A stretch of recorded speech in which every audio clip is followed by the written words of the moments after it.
Баршаңызға сәлем. Бүгін бізде математика пәні 3-ші сынып 24-ші сабақ. Сабағымыздың тақырыбы шамалар арасындағы тәуелділік. Менің жұмсайтын шығындарым. Бүгін сендер осы сабақтан 2-3 амалдан тұратын есептерді шығаратын боласыңдар. Видео сендерге пайдалы болады деген ойдамын, сондықтан соңына дейін көріңдер.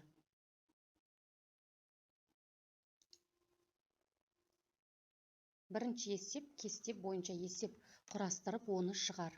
Бүгін біз жаңа тақырыппен танысып жатырмыз, яғни құны, бағасы, саны туралы өтетін боламыз. Және де ең маңыздысы бізге қажетті осы формуланы біліп алуымыз қажет. Бұл дегеніміз, міне осы үшеуін. Бұл дегеніміз, егер заттан сатып алынған заттың санын білу үшін заттың құнын бағасына бөлуіміз қажет. Міне, саны неше екенін білу үшін біз құнын бағасына бөлуіміз қажет. Ал егер бағасын білу үшін, заттың бағасын білу үшін заттың құнын санына бөлуіміз қажет. Ал егер құнын білу үшін, заттың құнын білу үшін, заттың бағасын оның санына көбейту керек.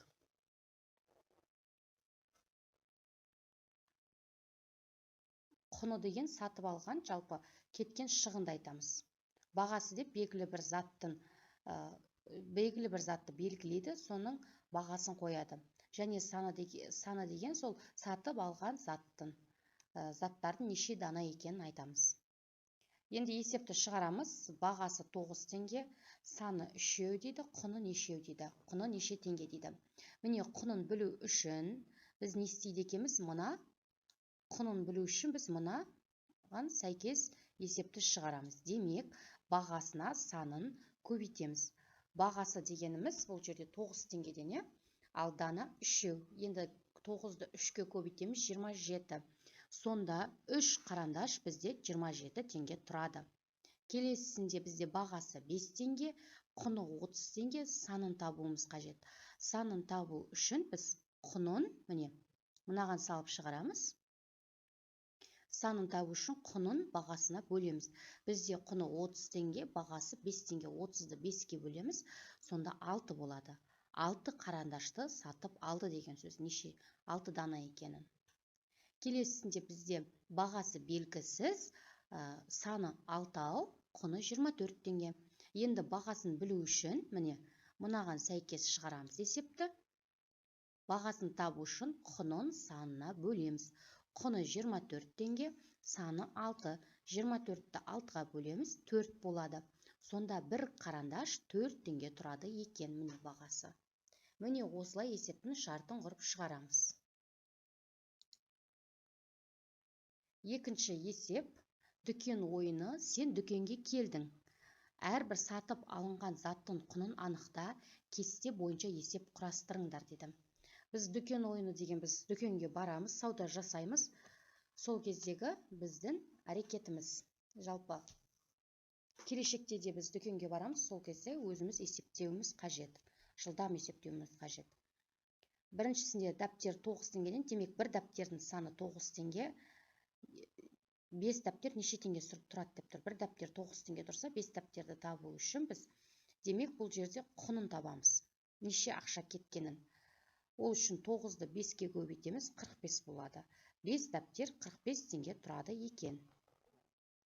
Келесінде де бір дәптер 7 теңгеден тұрады, 4 дәптер неше теңге тұрады деді.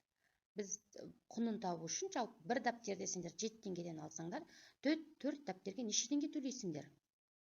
28 теңге, өйткені 7-ні 4-ке көбейтесіңдер. Келесісінде бір ашық қат 8 теңге, міне. Бір ашық қат 8 теңгеден 2 ашық қат сатып алды деп тұр. Енді неше теңге кеткенін табуымыз қажет, яғни құнын. 8-ді 2-ке көбейтеміз, міне. Мына есепті шығарып жатырмыз қазір біз. 8-ді 2-ке көбейтеміз, 16, 2 ашық қат 16 теңге тұрады екен. Келесіне де дәл солай шығарамыз. 8 теңгеден 3 қат қалта. Бір бір қатқалтаң 8 теңгеден тұрса, 3 қатқалтаңды табу үшін 8-ді 3-ке көбейтеміз, сонда бізде 24. Демек, құны 24 теңге болды деген сөз. Келесінде де 8 теңгеден 4 бетбелгі, бір бетбелгінің 8 теңгеден тұрса, 4-ені табу үшін 8-ді 4-ке көбейтеміз. Сонда 32 шығады. 4 бетбелгі 34 теңге тұрады деген сөз. Келесінде де 10 теңгеден 5 өшіргіш. Сендер 10 теңге тұрады өшіргіш. Сендер 5-еуін сатып алдыңдар. Сонда сендер неше ақша жұмсадыңдар? 10-ды 5-ке көбейтесіңдер әрине. Ол кезде 50 шығады. 5 өшіргіш 50 теңге тұрады. Демек, құны 50 теңге болды деген сөз. Міне осылай шығарамыз есепті. Үшінші есептер құрастыруымыз қажет. Ол үшін бізде ақшамыз болды. Бізде 100 теңге болды. Бізде 100 теңге болды, және 80 теңге болды, және 70 теңге болды. Енді осы көрсетілген затты сатып алдық. Біз жалпы сендерде 100 теңге бар.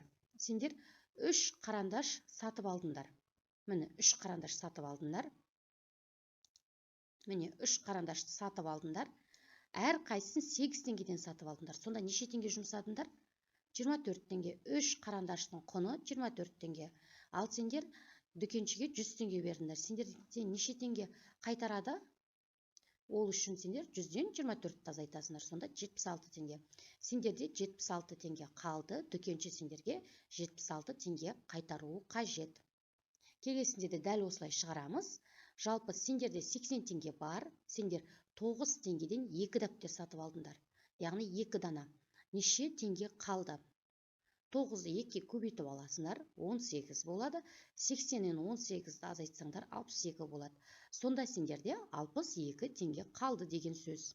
Суретке қараймыз. Келесісі сендерде 70 теңге бар. Сендер скрепка сатып алдыңдар. Неше дана санаңдар? 1, 2, 3, 4. 4 дана скрепка бар. Әр скрепка 2 теңгеден тұрады. Сонда сендерде 4 дананы сендер 8 теңгеге сатып алдыңдар. Демек, 2-ні 4-ке көбейтсеңдер 8 теңге. 4 скрепканың құны бізде 8 теңге. Сендер 8 теңге жараттыңдар. 70 теңгеден 8 теңгені алған кезде 62 теңге қалды сендерде. Міне осылай есепті шығарамыз. Есеп түсінікті болып жатыр деп ойлаймын. Келесі есепке көшеміз. 4-ші есеп. Бұл жерде міне тәтті нәрселер берілген. Бірақ сендердің қолдарында 500 теңге бар. Осы 500 теңгеге осы заттардың қайсысын алатын едіңдер? Бұл жерде бағасы, саны, құны көрсетіліп тұр.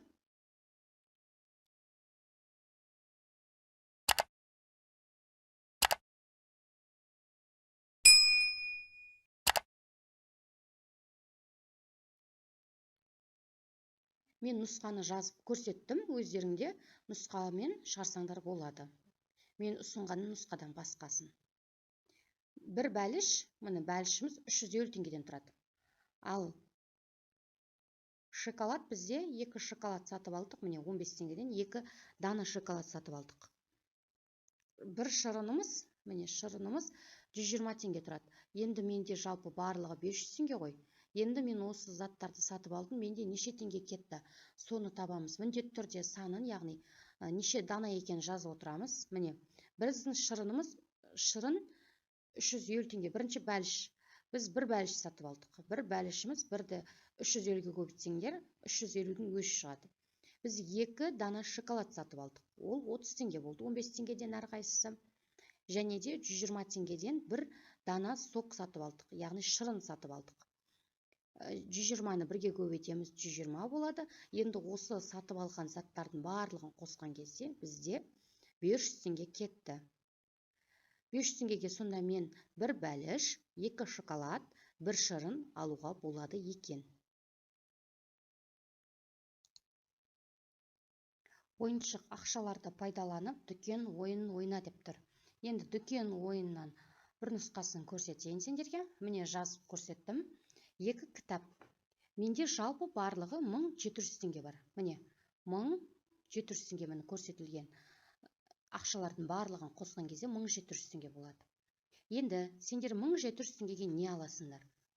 Мен 2 кітап аламын, әрқайсысы кітаптың әрқайсысы 450 теңгеден. Және де 3 қалам сатып аламын, әр қаламым 120 теңгеден болады. Менде неше теңге қалды? Менде барлығы 1700 теңгем бар. Міне 1700 теңге. Бұл 1700 бізде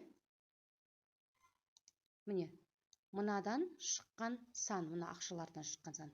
Менде 1700 теңге бар. Енді кітаптарды көбейтемін. Демек, 2 кітабым менде 900 теңге болады.